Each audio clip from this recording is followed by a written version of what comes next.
واللعنة الدائمة على أعدائهم أجمعين من الآن إلى قيام يوم الدين.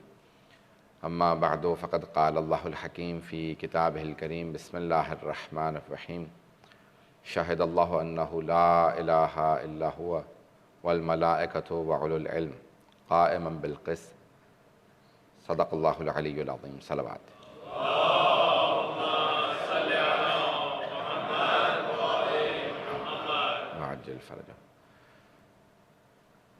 As Muslims, we have usul ad-din, which are known to be principles of faith.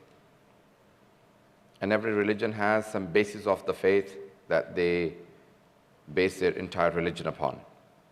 And the faith of the Muslims is based on a number of principles. The first is Tawheed, which all Muslims share. Then we have Adl, that the Shia Ithna Sharia and also the Mu'tazila, the 12 Shias and Mu'tazila share. Then Nabuwwat, all Muslims share. Then Imamat, only the Shias believe in. And then Qayamat or Ma'ad. These are the 5 principles of faith: the oneness of God, divine justice, the prophethood, divine leadership, and Ma'ad or the return, the day of judgment. There are 2 that we specifically believe in, which is Adl of Allah subhanahu wa ta'ala and Imamat of the 12 Imams, infallible Imams, alayhimus salam. These 6 series of majalis, I will be talking about Adalat and Imamat. So Adalat or the divine justice, it is in our principles of faith. And we believe that the Holy Prophet sallallahu alaihi wasallam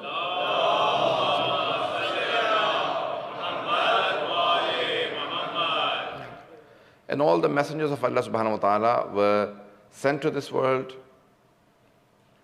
for social justice, to establish justice. Everyone has to become Adil. Allah subhanahu wa ta'ala is Adil, He is just.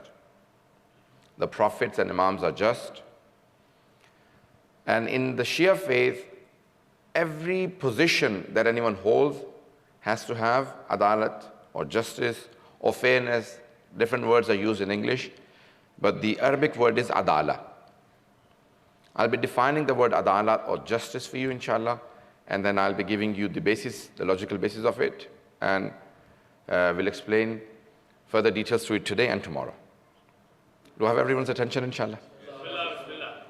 So now this concept of Adala. Adala is justice, sometimes fairness. The levels of Adala, we believe that there is tafkeek, there are different levels of Adala. For even common people, for example, the marja taqleed, who you do taqleed to, or the ayatullah that you follow, has to be adil. The judge in the Islamic court has to be adil. The person who leads the prayers has to be adil, has to be just. Person who bears witness in the Islamic court has to be adil. Even a person who is a witness for divorce or whatever, who is a witness in the Islamic court has to be adil. Or is a witness for an alim is an adil, is just. But is the level of justice for all of them equal or the same? Or are there on different levels of adala?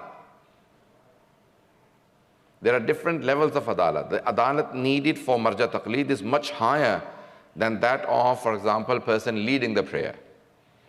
The person who leads the prayer, their level of justice or adala is superior to that of a person who just bears witness. The person who's going to be a witness, their adala is, so long as they look to be adil, that's sufficient. But a person who leads the prayers, you need to monitor that they're adil.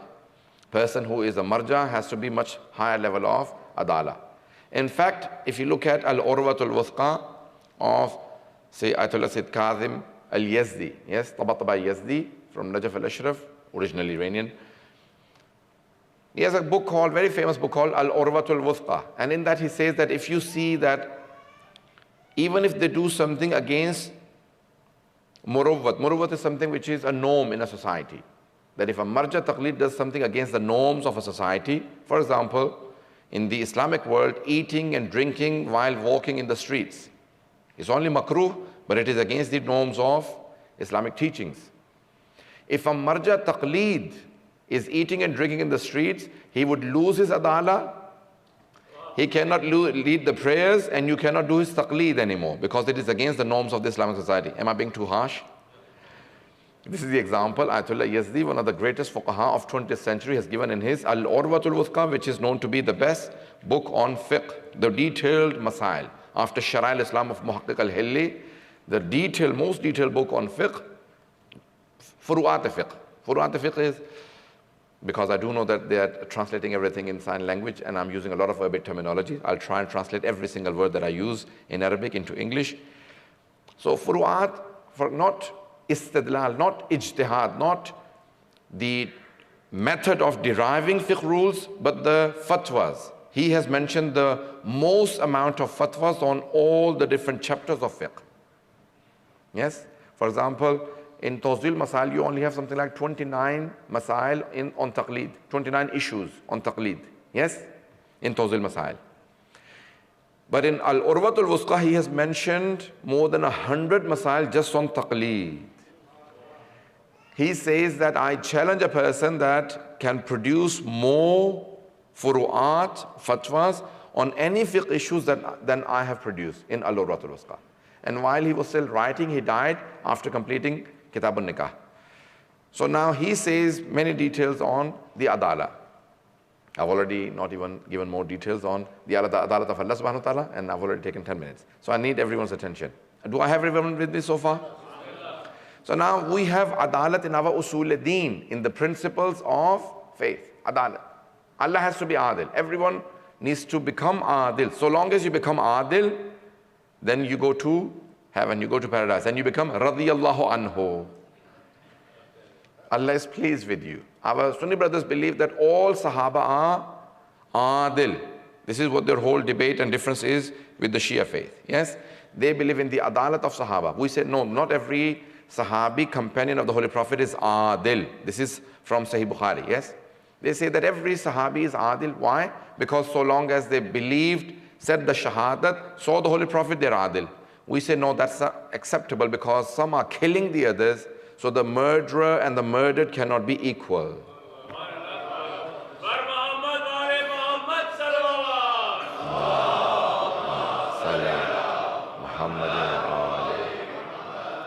Going back to the adalat of Allah subhanahu wa ta'ala. So I was just giving the basis of our whole faith. Every individual has to try and establish adalah to become fair in their dealings.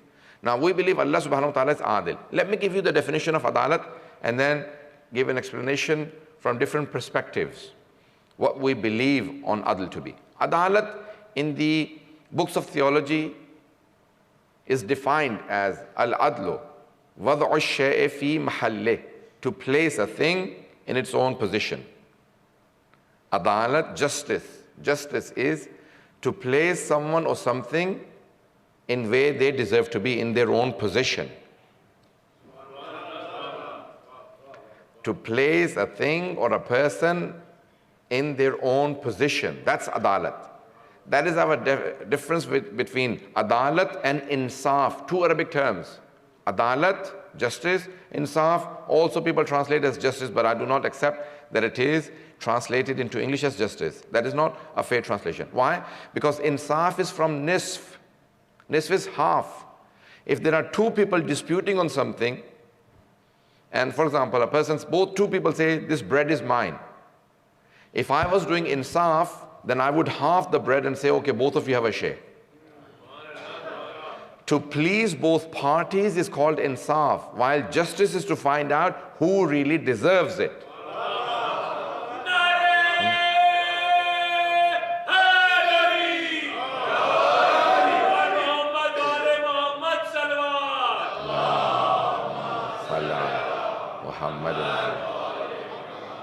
That is our difference with all our Muslim brothers for 14 centuries. They believe that fine, there was dispute on khilafat between some people. They all got the share. They all became khulafa.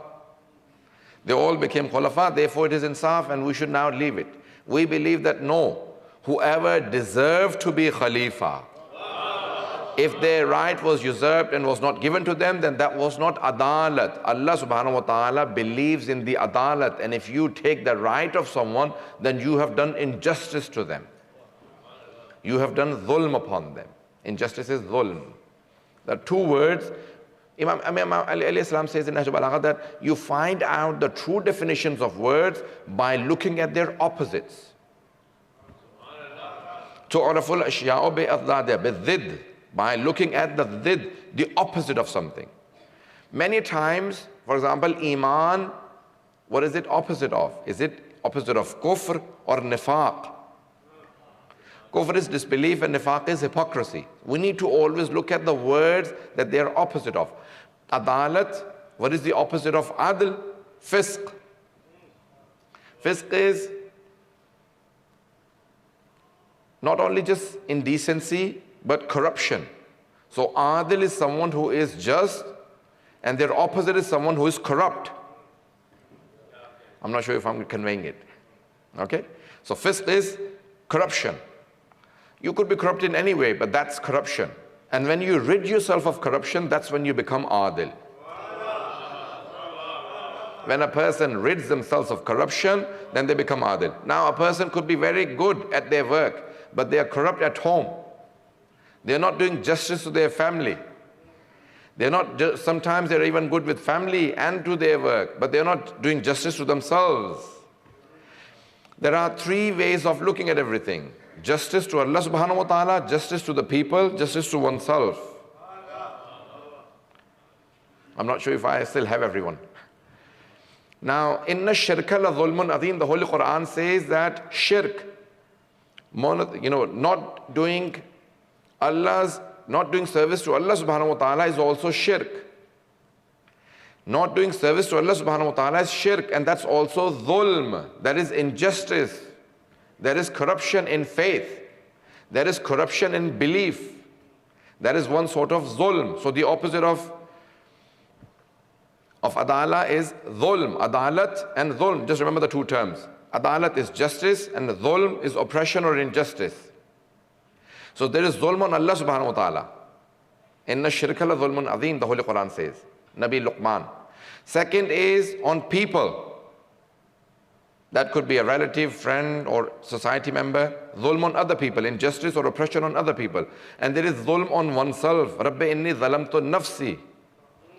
Oh Allah, I have done injustice to myself. When you are sinning, you are doing injustice to yourself because your soul deserves that you don't sin. How many have I lost?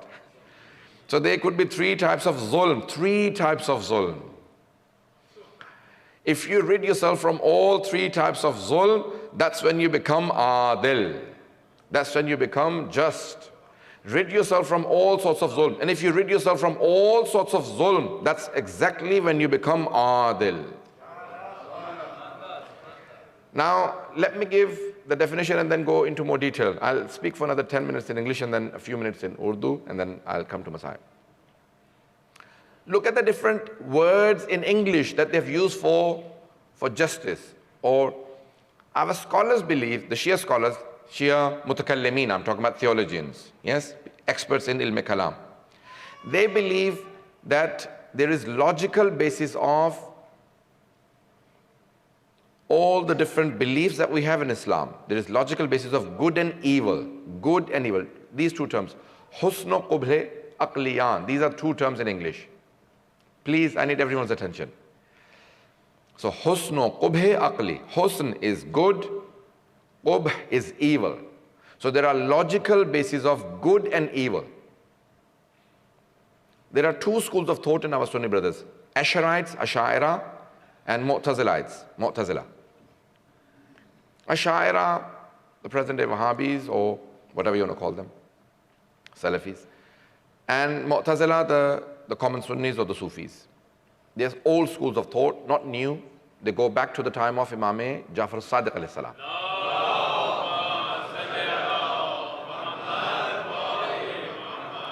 Sorry for being so technical. Inshallah, I'll try and keep away the technicalities tomorrow and just give terminologies today, inshallah, all the terminologies. Now, these two schools of thought, Asharites don't believe in the justice or adalat or the logical basis of good and evil. Mu'tazilas share that with the Imamiyya. Imamiyya are the Shias.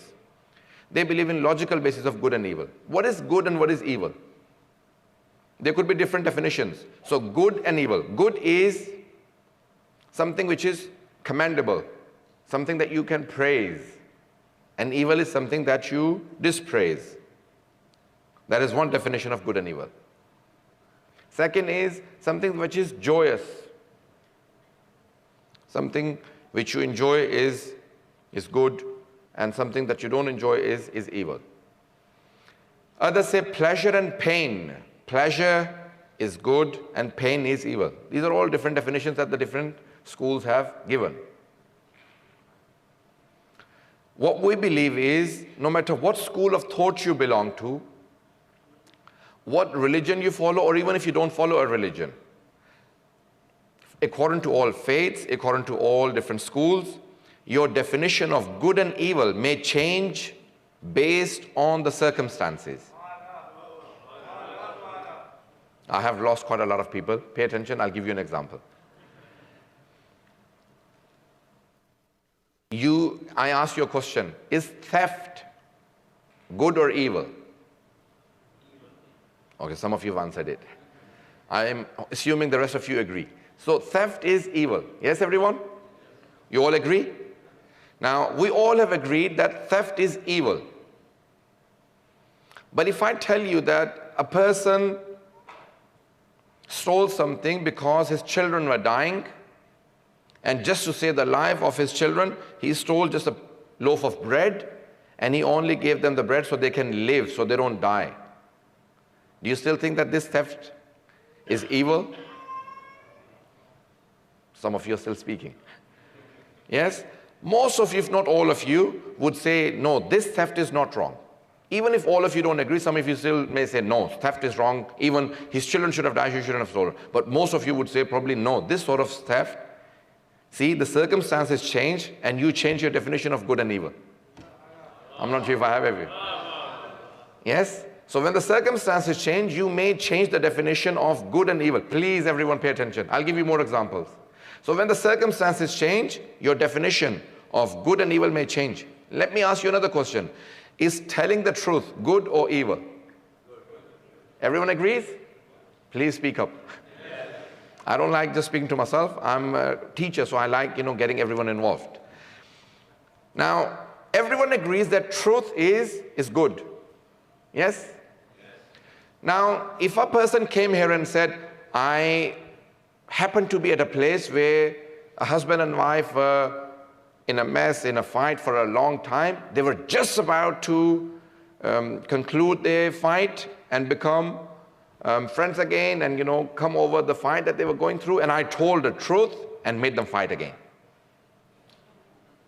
How many of you would still agree that this kind of truth is still good? I hope not many. Yes? You would say, what kind of truth is this? Well, it wasn't even needed. Why did you tell the truth at the wrong time, at the wrong place? Yes? So sometimes you say, okay, just about 2 countries are about to make peace. The war was about to end. I went and told the truth, and the war started again. 2 Mu'mineen brothers were about to make friends. I told the truth and made them fight again. Is that a good truth?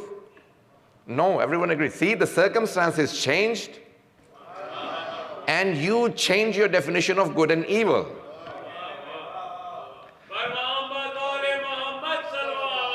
Allahumma salli ala Muhammadin wa alihi. Still willing to continue? Let me give you one last example. Now, there is a father traveling with 4 children in a train, and people are now looking at this father who comes onto the train with the 4 children, small children, and the father sits in the side, in one place in the train, and the children are running around. One child goes and pulls off the glasses of one of the people on the train. The other child pulls the newspaper. The third child pushes the dinner table. So the person has some food in front of him. And everyone is saying, what's going on? What sort of a father is this? What sort of children are these? They're so naughty, and the father is sitting on the side, just watching them. Yes? What do you think? This father is good or? I'm not going to say evil. Yes? So he's not so good. Yes? Now the children are messing about with everyone in the train. Suddenly one person gets up and he says, what kind of a father are you? Why don't you stop your children? They are messing about. So the father starts crying and he says, their mother has died. My wife died and I haven't told my children that their mother has died. So now I'm not stopping them from anything because I'm going to tell them at the end of this journey that their mother has died. So I'm now at the moment not giving them any shouting, any telling off. So they are, when I tell them, that's the only bad news I give them. What do you think will happen in the train now? The entire train who were thinking that these children are naughty and the father is irresponsible, their mentality changed. The man who was wearing glasses, he took off his glasses and gave to the children and said, you can play with them. The man who was reading the newspaper, he said, you can rip my newspaper, you can play with it, you can throw it in the bin, I don't care. The man who was having food says, if you want to share the food, you can eat it. If you want to throw it away, you can do whatever you like. Everyone's attitude towards the children has changed. Why? Because they know something that they didn't know before. The circumstances change and their attitude and their definition of good and evil changed. I'm not sure if I've conveyed. You see, the definitions of good and evil change when the circumstances change. In every society, in every religion, and people who don't even have a religion, people who don't even have a faith, people who don't even believe in Shiaism, people who don't even believe in Islam, people who may be atheists, agnostics, whatever, their definition of good and evil will change based on the circumstances. But two things, I challenge you, two things in every religion, in every faith, even people without faith will define as good, one will as good and the other as evil. Two things everyone will define as same as us. Justice everyone will define as good, and injustice everyone will define as evil. Adalat everyone will define as good, and dhulm everyone will define as evil. I'm not sure if I conveyed that. I challenge you, think about it tonight. Sleep over it tonight, and I'll continue tomorrow on this in English, but I'll continue now in Urdu. But everyone must remember, even if a person has faith or does not have faith, people who believes in Shiaism, people who believes in Ahlul Bayt, or a person who does not believe in Shiaism, does not believe in Ahlul Bayt, they will all define these two concepts as the same. Justice and adalat as good, and injustice and zulm as evil. That's why we have justice in our usul-e-deen.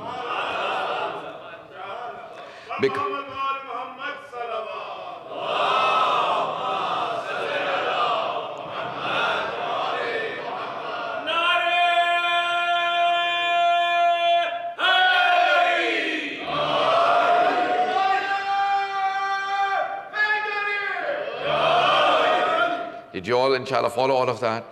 We believe that there is logical basis of good and evil, but your circumstances may change to change your definition of good and evil.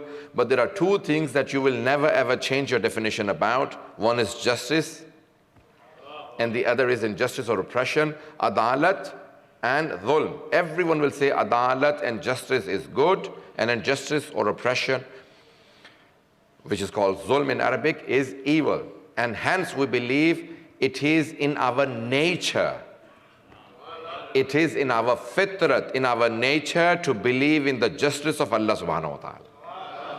وَمَا رَبُّكَ بِظَلَّامٍ لِلْعَبِيدِ, O my messenger, tell my creation that your Lord does not do injustice to any of his servants. Allah never does just injustice to any of his servants. That is the ayat that I've chosen. شَهِدَ اللَّهُ أَنَّهُ لَا إِلَهَ إِلَّا هُوَ وَالْمَلَائِكَةُ وَأُولُو الْعِلْمِ قَائِمًا بِالْقِسْطِ, that Allah subhanahu wa ta'ala and all the angels and the ones with knowledge know that Allah subhanahu wa ta'ala only maintains justice. Azan Kirami, Allah subhanahu wa ta'ala पूरी दुनिया में अदालत कायम करना चाहता है, अदल कायम हो जाए. साहिब ज़मान भी आएंगे तो अदल इंसाफ कायम करने के लिए.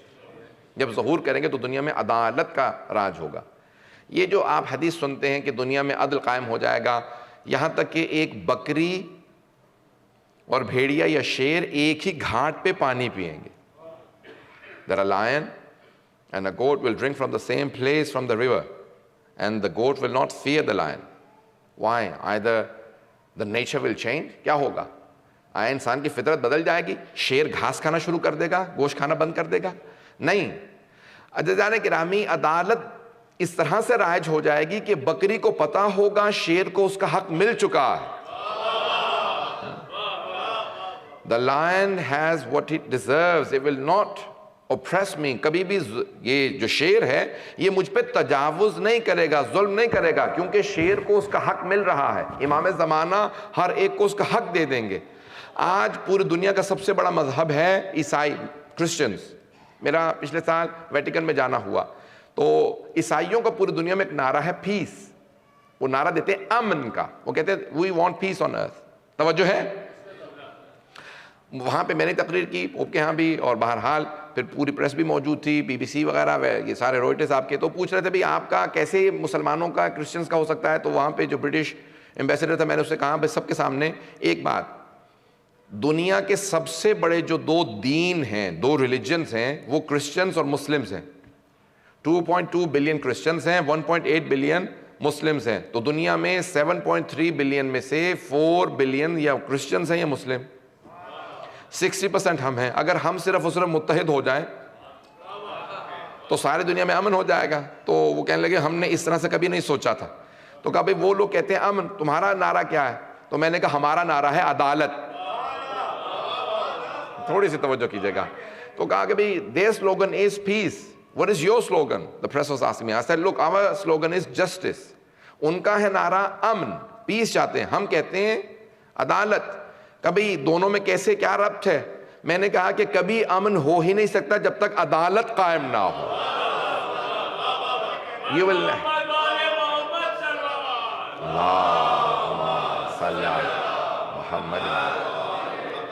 بات سمجھ میں آ رہی تمام حضرات کو؟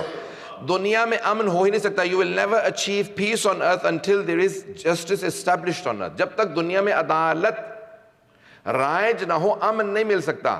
بھئی اگر کسی پہ ظلم ہو چکا ہے اور وہ شور مچائے, جس پہ ظلم ہوا اور وہ شور مچائے, اس کا حق بنتا ہے. قرآن بھی کہہ رہا ہے کہ لا یحب اللہ الجہر, اللہ کو چیخنا, چنگھاڑنا, آواز بلند کرنا اور کہنا یہ ہو گیا وہ ہو گیا پسند نہیں ہے. لا یحب اللہ الجہر, لا یحب, اللہ کو محبت نہیں ہے, پسند نہیں ہے. اللہ does not like people screaming saying I want this, I want that. لا یحب اللہ الجہر الا من ظلم, except for the one who has been oppressed. They have the right to scream out and say I have been oppressed. Now do you understand why the Shias scream out loud and say we have been. اب سمجھ میں آ رہا ہے جانے کیا؟ میں بچوں کی وجہ سے بار بار سہارا لے رہا ہوں کہ اردو کی مجلس میں مجھے سہارا لینا پڑا کیونکہ بچے اور نوجوان یہاں پہ بہت موجود ہیں. اب سمجھ میں آ رہا ہے کہ تشیع کے اندر یہ ظلم کے خلاف آواز بلند کرنا کیوں ضروری ہے؟ کیونکہ ہمارے اس پورے مکتب کی کربلا کے بعد نمائندگی, ریپریزنٹیشن جو کی ہے وہ جناب زینب کبریٰ نے کی. اور امام سجاد نے جناب زینب سے متعلق کہا ہے کہ یہ عالمہ غیر معلمہ ہے, اور انہوں نے ظلم کے خلاف آواز بلند کر کے ساری دنیا کو سمجھا دیا. اگر کسی پہ ظلم ہوا ہو تو خاموش بیٹھنا جرم ہے. کسی پہ ظلم ہوا ہو تو خاموش بیٹھنا جرم ہے. عزیزان گرامی, آج ظالم شور مچا رہے ہیں, مظلوم خاموش بیٹھا. پتہ نہیں میں بات پہنچا پا رہا ہوں یا نہیں. آج ظالم شور مچا رہے ہیں ظلم کرنے کے باوجود بھی, اور مظلوم خاموش بیٹھا ہے. بی بی فرماتی ہے, قرآن کی آیت ہے کہ اللہ کو پسند ہے, پسند نہیں ہے شور مچانا, لیکن اس کا شور پسند ہے جس پہ ظلم ہوا ہو. اللہ کہتا ہے کہ نہیں, جس کا کوئی نہیں ہوتا اس کا خدا ہوتا. میں بات نہیں پہنچا پا رہا. آج بہت سے افراد کہتے ہیں ارے شور نہ مچانا, آج کسی کو بتانا مت ہم شیعہ ہیں, خاموش ہو جاؤ, چپ ہو جاؤ, ماتم نہ کرنا, جلوس نہ کرنا, یہ نہ کرنا, وہ نہ کرنا. کیا ہوگا؟ کہہ رہے ساری کی ساری دنیا مخالف ہو جائے گی. ڈرنے کی ضرورت نہیں ہے, ڈریں تب جب خدا آپ کے ساتھ نہ ہو.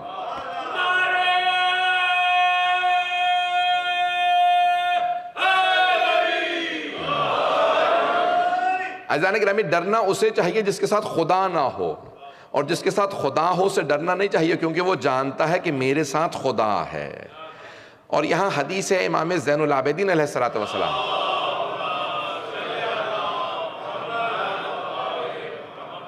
آپ فرماتے ہیں کہ اس پہ کبھی ظلم نہ کرنا جس کا سوائے خدا کے اور کوئی نہ ہو. اس پہ ظلم نہ کرنا, اس پہ ظلم نہ کرنا جس کا سوائے خدا کے اور کوئی نہ ہو. کہا مولا کیوں؟ جب اس کا کوئی بھی نہیں ہے تو اس پہ ظلم کیوں نہ کیا جائے؟ کہا کیونکہ جس کا سوائے خدا کے اور کوئی نہ ہو تو اللہ کہتا ہے بھئی سوائے میرے تیرا کوئی نہیں ہے.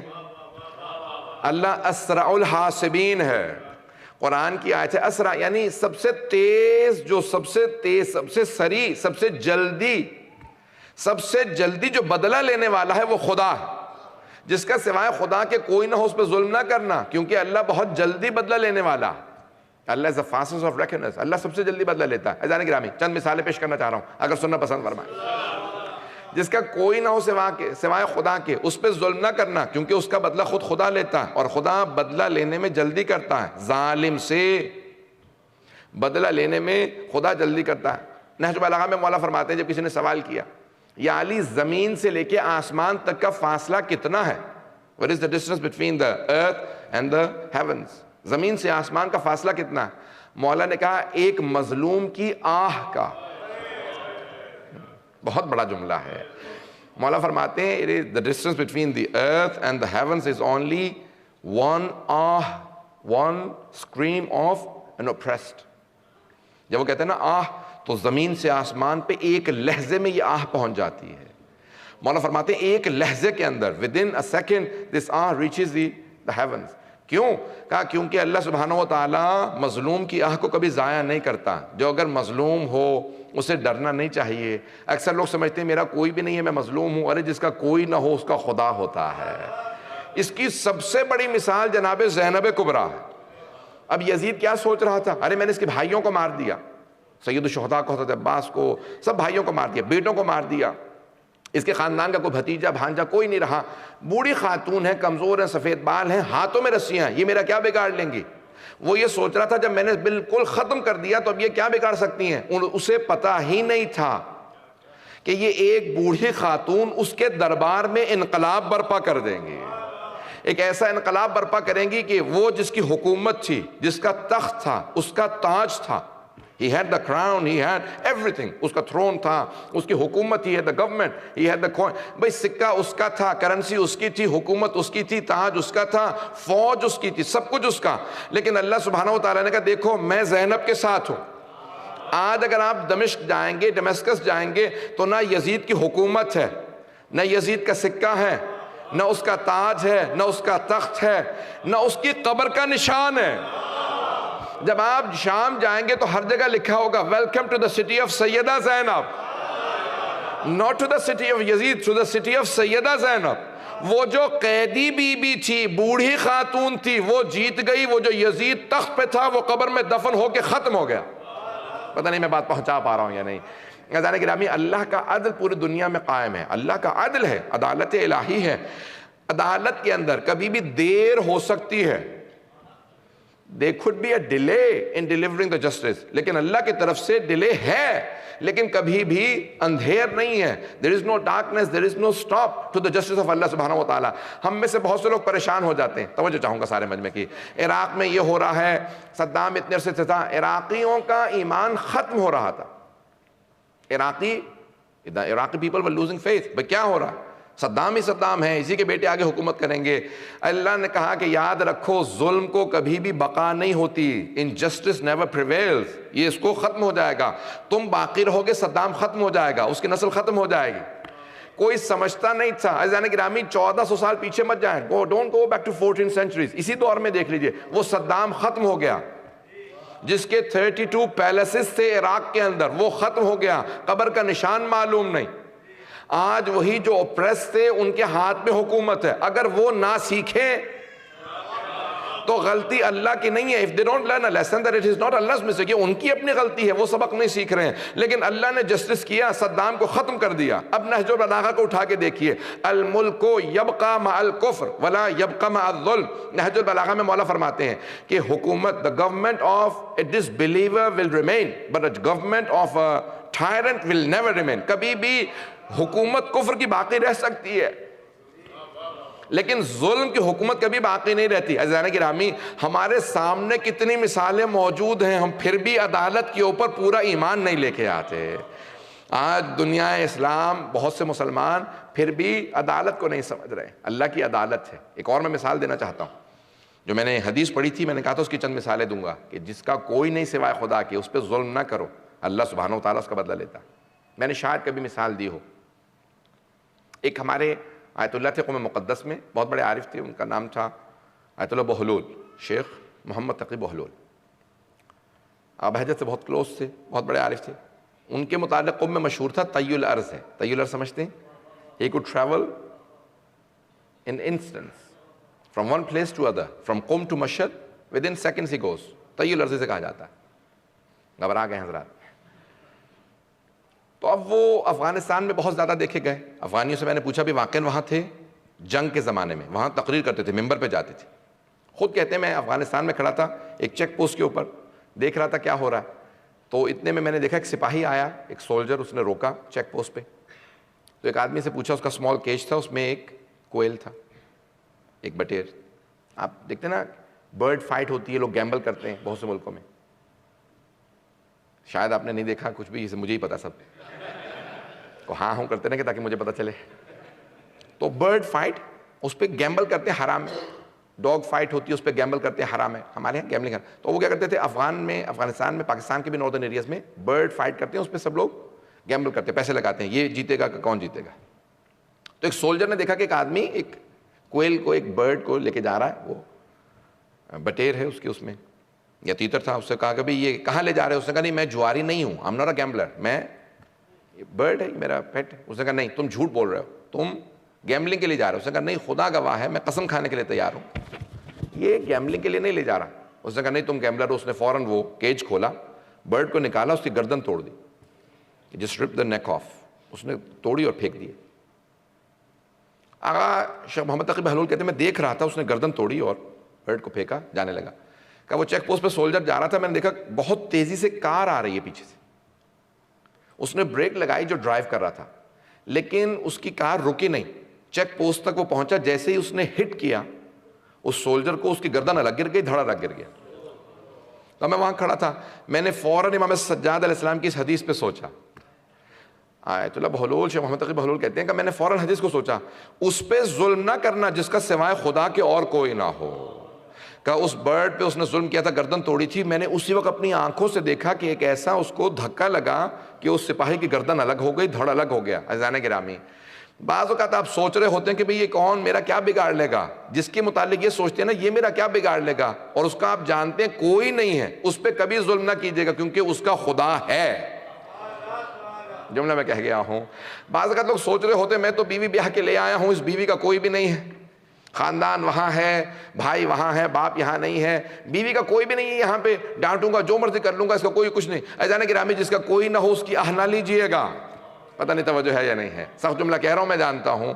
یہ جس کا کوئی نہیں ہوتا خداوند متعال اس کا بدلہ ضرور لیتا ہے. جناب سید الشہداء بے کس تھے, بے کس جس کا کوئی نہیں.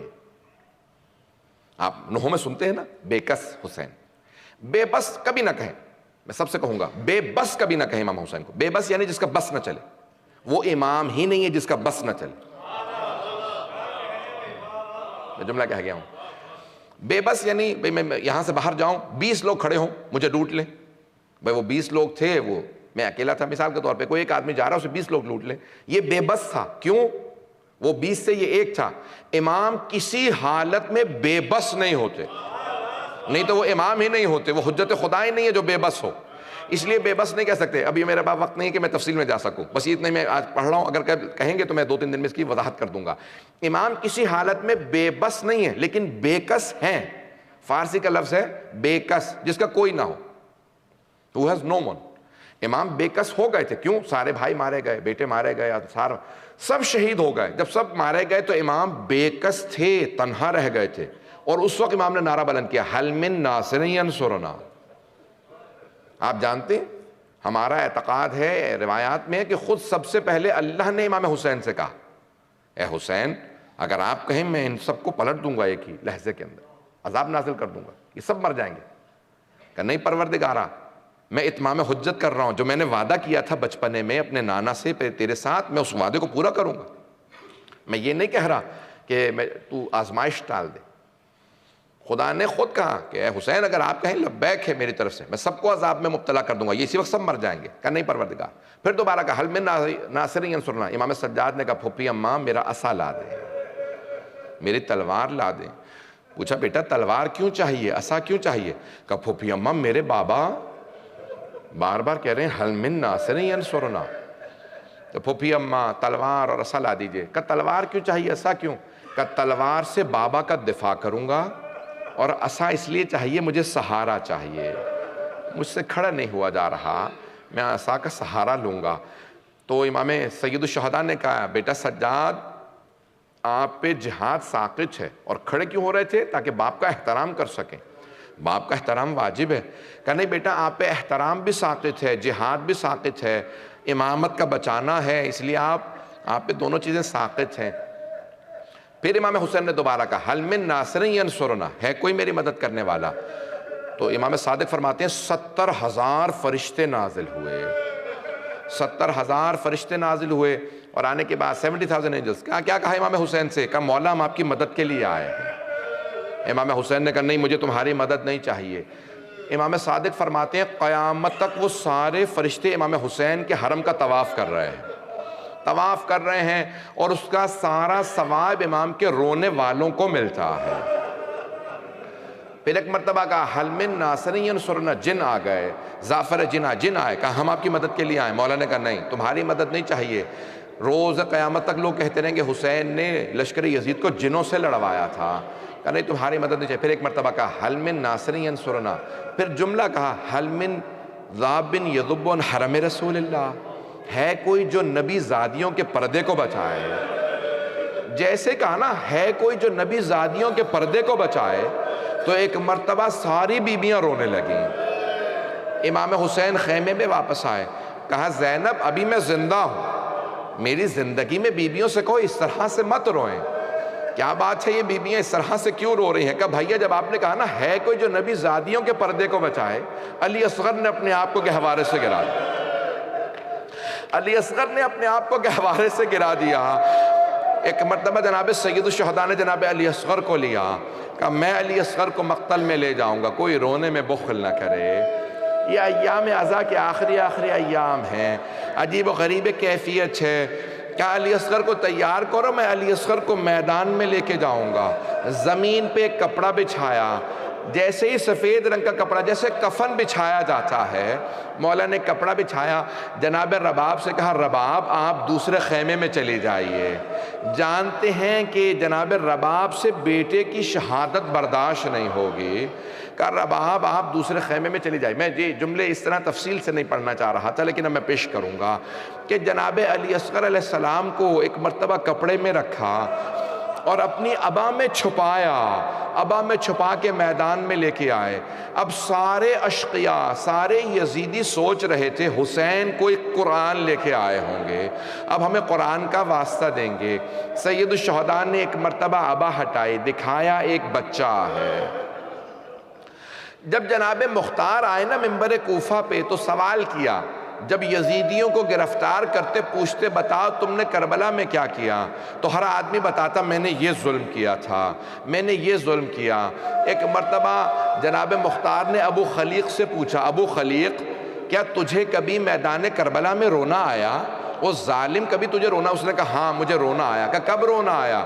کہا جب حسین ایک چھوٹا سا بچہ لے کے آئے اور بچے کو ہاتھوں پہ لیا, بچے نے زبان نکال کے ہونٹوں پہ پھیری. جب بچے نے زبان ہونٹوں پہ پھیری تو ساری فوج رونے لگی. جناب مختار نے ایک مرتبہ کہا پھر کیا ہوا؟ کہا ایک مرتبہ عمر سعد نے حرملہ سے کہا اقطع کلام الحسین, اے حرملہ حسین کے کلام کو بند کر دے. کہا حرملہ نے تیر رکھا, لہو ثلاث شعب, ایسا تیر تھا جس کے 3 منہ تھے, وہ تیر جو گھوڑوں کو مارا جاتا تھا. حرملہ نے چھوٹے سے بچے کو مارنے کے لیے تیر رکھا. جناب مختار تڑپنے لگے, رونے لگے. کہا پھر کیا ہوا؟ کہا ایک مرتبہ حرملہ نے تیر رکھا, تیر گر گیا.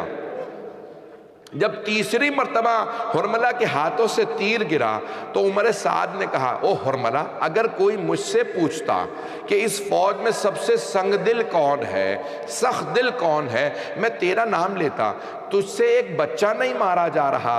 حرملہ نے کہا میں بچہ تو مار دوں, لیکن جب بھی میں تیر کمان میں رکھتا ہوں کوئی بی بی سامنے آ جاتی ہے, وہ برقعے کا دامن پھیلا کے کہتی ہے حرملہ تو بھی اولاد والا ہے, حرملہ میرے بیٹے کے بیٹے کو نہ مار. کہ ایک بی بی بار بار مجھے روکتی ہے, مجھ سے بچہ نہیں مارا جا رہا. کہ تیر چلا, بچے کا کان سے لے کے کان تک پورا گلا کٹ گیا. ذبح من الاذن الی الاذن، الفاظ یہ ہیں کہ کان سے لے کے کان تک پورا گلا ذبح ہو گیا، میں نے تمام کر دیا۔ جناب مختار تڑپنے لگے، ممبر پہ بار بار کھڑے ہوتے بیٹھ جاتے، روتے۔ کہا پھر کیا ہوا؟ کہا ایک مرتبہ حسین نے بچے کا لاشا لیا، خیمے میں واپس جانے لگے، جب جانے لگے تو 7 مرتبہ آگے جاتے تھے، 7 مرتبہ پیچھے آتے تھے، کہتے جاتے تھے انا للہ وَإِنَّا إِلَيْهِ رَاجِعُونَ رِضًا بِقَضَائِهِ وَتَسْلِيمًا لِأَمْرِهِ۔ جناب مختار ایک مرتبہ بے ہوش ہو کے زمین پہ گر گئے، جب ہوش میں آئے تو پوچھا کیا بات ہے، کیوں بے ہوش ہو گئے؟ کہ میں یہ سوچ سوچ کے رو رہا تھا میرے مولا کتنے غریب ہو گئے تھے۔ شریعت محمدی میں باپ کا بیٹے کا جنازہ اٹھانے کی اجازت نہیں ہے۔ اللہ سبحانہ و تعالیٰ کہتا ہے کہ اگر کوئی باپ بیٹے کا لاشا اٹھائے تو کہو کہ نہیں آپ ہٹ جائیے، ہم لاشا اٹھائیں گے۔ کبھی بھی باپ کو بیٹے کا لاشا نہ اٹھانے دو، جب باپ بیٹے کا لاشا دفنائے کہے ہٹ جاؤ ہم دفنائیں گے۔ کبھی بھی باپ کو اپنے بیٹے کو دفنانے نہ دو، کیوں نہ دفنانے دے گا؟ کیونکہ باپ برداشت نہیں کرے گا، ہائے میرا بیٹا مارا گیا۔ مختار کہتے ہیں کہ میں اس بات کو سوچ سوچ کے رو رہا ہوں، مولا حسین کتنے غریب ہو گئے تھے، کوئی پاس نہیں تھا جو بیٹے کا لاشا اٹھاتا، کوئی پاس نہیں تھا جو بیٹے کو دفناتا، مولا کتنے غریب تھے۔ پھر ایک مرتبہ مختار نے سوال کیا میرے مولا بار بار آگے کیوں جاتے تھے، بار بار پیچھے کیوں آتے تھے؟ کہا ہمیں نہیں پتا، لیکن در خیمہ پہ کوئی بی بی کھڑی تھی، اس بی بی کے ساتھ کوئی بچی بھی تھی۔ جناب مختار نے تڑپ کے کہا ہو نہ ہو وہ بی بی علی اصغر کی ماں ہوگی، وہ سوال کرنا چاہتی ہوں گی مولا علی اصغر کو پانی پلایا یا نہیں۔ الا لعنت اللہ علی القوم الظالمین وسیعلم الذین ظلموا ای منقلب ینقلبون۔ اگر ہاتھوں کو بلند کریں مختصر سے دعا کریں، پروردگارا واسطہ جناب رباب کا۔ آج میں جناب رباب کے مصائب پڑھنا چاہتا تھا لیکن انشاءاللہ کل پڑھوں گا، صرف جناب اصغر کے چند جملے میں نے پڑھے۔ پروردگارا واسطہ اس ماں کا جس نے جب بیٹے کے سر کو نیزے پہ بلند دیکھا اور جب سر واپس آیا تو بس ایک ہی سوال کیا، علی اصغر اب مثلوں کا تنہر، بیٹا کیا تجھ جیسے چھوٹے بچوں کو بھی نہر کیا جاتا ہے؟ بیٹا اونٹوں کو نہر کیا جاتا ہے، یہ تجھے کس نے نہر کر دیا؟ پروردگارا واسطہ اس ماں کا جو جب چہلم پہ 40 پہ کربلا آئیں تو وہ بی بی واپس نہیں جا رہی تھی، مدینے نہیں جا رہی تھی، 3 دن تک کربلا میں رہی بیبیاں مولا سجاد کے ساتھ۔ جب جانے لگی نا مولا سجاد نے تو ایک جملہ کہا کہ پھوپھی اماں کیا بیبیاں تیار ہیں؟ جناب زینب کبریٰ نے کہا بیٹا سجاد سب بیبیاں تیار ہیں لیکن آپ کی ماں رباب تیار نہیں ہے۔ مولا سجاد آئے اپنی والدہ کے پاس، کہا مادر گرامی آپ کیوں تیار نہیں ہیں؟ کہا بیٹا سجاد میں مدینے جا کے کیا کروں گی؟ میرے مولا حسین کربلا میں ہے، میرا علی اصغر کربلا میں ہے، میری سکینہ شام میں ہے، میں مدینے جا کے کیا کروں گی؟ مولا سجاد نے سوال کیا مادر گرامی اماں آپ کربلا میں کیا کیجئے گا؟ جناب رباب نے کہا بیٹا سجاد میں قبروں پہ پانی ڈالا کروں گی، میں قبروں کی صفائی کیا کروں گی، اگر زائرین آئیں گے میں انہیں بتاؤں گی یہاں میرے مولا کی قبر ہے، میں انہیں بتاؤں گی یہاں میرا علی اصغر ہے، میں بتاؤں گی علی اصغر کو تیر کیسے لگا تھا، میں انہیں بتاؤں گی علی اکبر کے برچھی کہاں لگی تھی۔